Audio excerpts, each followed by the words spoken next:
And this one surprises people. Abu Dhabi is not Dubai. And Dubai is not the whole UAE. I used to be in Dubai years and years.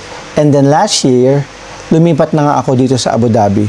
Magkaiba ang pace, ang feel, ang daily logistics. Sa Dubai, maraming bagay ang malapit. Yung metro, ang lakas ng culture. Pwede kang pumunta kung saan-saan gamit lang ang card mo at ang simpleng plano.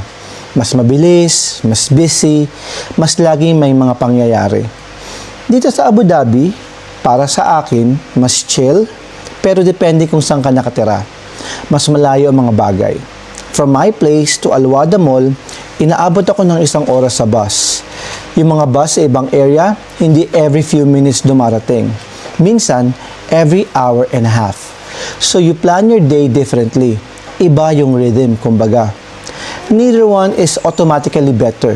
Depende sa kung ano ang kailangan mo. Kung gusto mo ng energy, variety, big city rhythm, baka Dubai ang para sa'yo.